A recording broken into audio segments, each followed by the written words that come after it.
We need good manager training, and we need managers to want to actually pay attention. If I had $1 for every time I'd heard that, I'd probably be in Tahiti, not making this video. But in this video, I'll talk about why manager training is so important and how to make it stick, and what we've done at Manager Method to help organizations have good training ready to go, rather than be an item for next year's to-do list. So manager training is important because so often people move into management because organizations will think, oh, this person's good at their job, they've been an individual contributor, meaning they've done a job well, so they can teach others. But those that have been in people management know that it's really a separate skill, completely different from what you used to do. And at times, becoming a manager can actually be challenging. So if you've come from a more competitive role, like sales or account management, where individuals may be stack ranked against each other, the top of the heap, that person that you may want to promote to management, they may be used to hoarding what they're doing and their ideas, so they're not used to sharing them. So it can be a real mindset shift when all of a sudden they're supposed to be working with individuals, from new hires to those that are struggling, and it doesn't come quite so easy to them. So that can be a real mindset shift.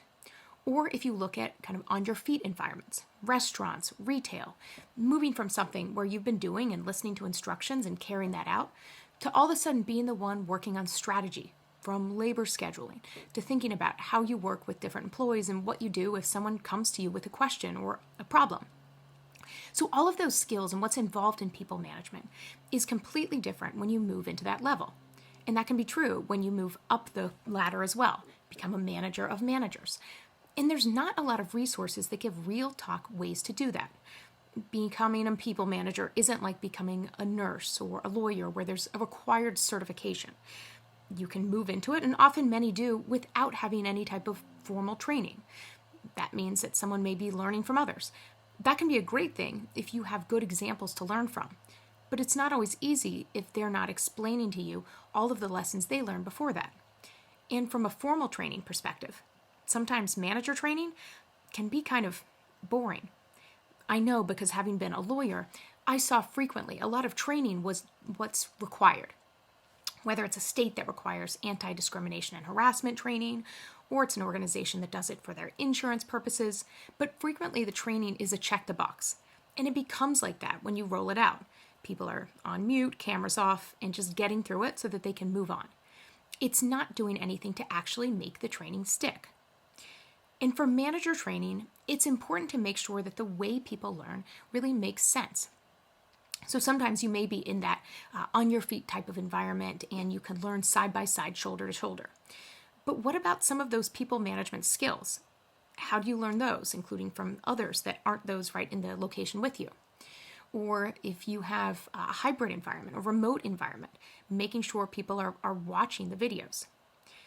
So backing up, as I said, I've been a lawyer and I've been in HR. Having been a lawyer, I saw all too well that so much of, whether it's litigation or workplace conflicts, were often caused by a lack of communication or sometimes poor decisions on the part of a manager that ended up coming into very time and money costly litigation. And as a lawyer in the U.S., I was working on behalf of companies, and so I did litigation, but I also did counseling. And for me, what I loved more was educating people managers and organizations about what people's rights are. For me, it's really important for people to understand the do's and don'ts at work. And so then as I went and worked directly for companies, I became in HR as well. So rather than just being on the legal side, I was able to be proactive and think about the human aspect. And for me, that was the aha moment. Because as a lawyer, a lot is about win or loss. But when you're working in the people space, even if you win, especially on the employer side, it never feels great because you may have someone, an employee, that felt like they were treated unfairly.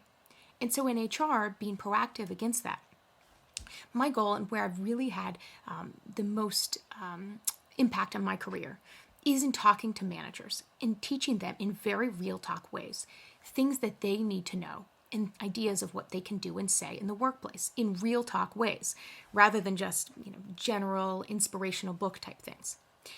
And so for me, having worked in organizations from truly on your feet, restaurant, retail supporting, up to corporate, the largest consulting firm in the world, seeing that so many managers have very similar challenges, which is what's a base level of things I need to know, have an idea about, things to think about from hiring to onboarding to performance management, all the way to when people end employment, if someone resigns, how you treat them.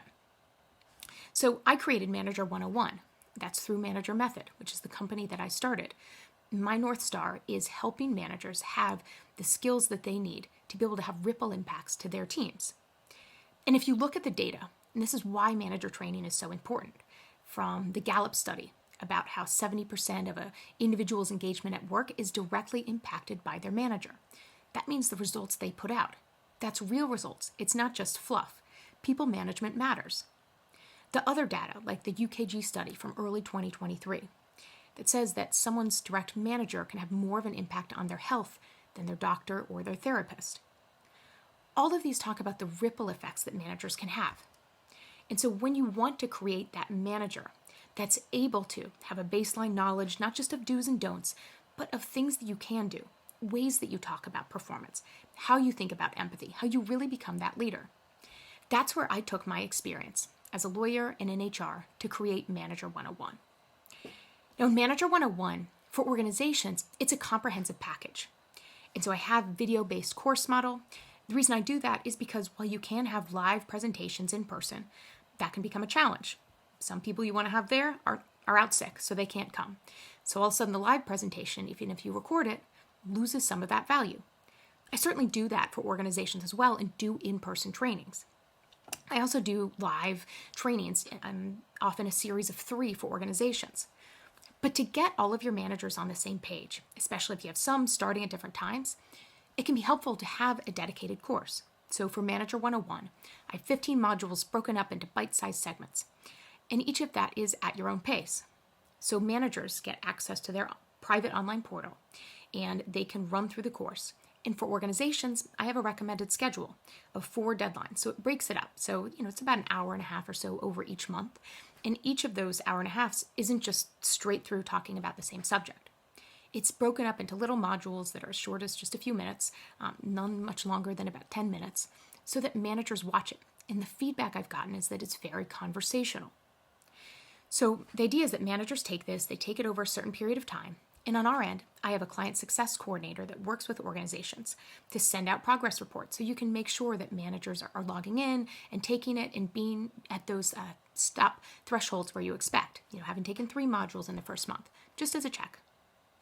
So what I have for organizations is then having people take the courses, it can be really helpful to build up that knowledge. Again, the goal isn't to create any managers to turn them into junior HR, junior lawyers.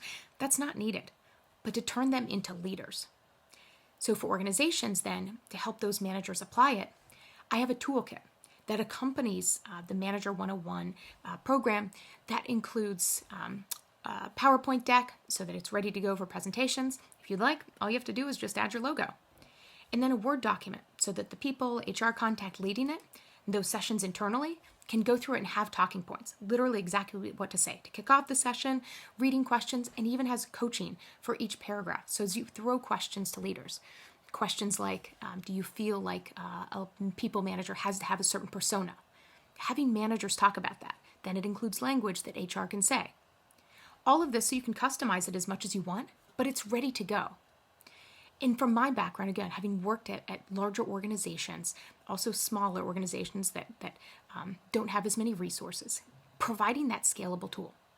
And the feedback that we've gotten has been fantastic, from, again, small organizations to now managers taking it globally, and organizations that have run groups of their teams through this. So the idea is that managers take this, then they go through these cohorts so that they are meeting up, talking through, and really being able to practice what they're learning so that it's applied. Again, this to get everyone on the same page. And for organizations, one thing I've now added is an enterprise license. So on an annual basis, you can have an unlimited number of your managers take it. So if new people start, we will enroll them, no additional invoice. And you can then have them go through cohorts, do follow-up cohorts, use the toolkit as much as you'd like. We're also having quarterly webinars for all managers on our most in-demand topics, including performance management for the first quarter. And we're also having monthly tools that we'll be delivering to our organizations in that enterprise license. These are tips that you can then put on the intranet, send by email to your managers so that you have ongoing content to help managers keep up that learning. All of this is designed for Manager Method to work with your organization.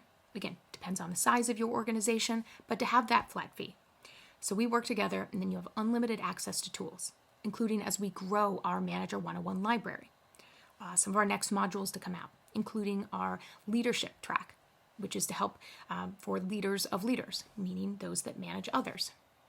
Because at Manager 101, it's important that everything we do actually help those people managers and create those ripple impacts to your teams. We also want to make your life easier in doing so. So that's why we've gotten feedback, why we've added the enterprise license, so organizations can work during the year and have those additional managers come on.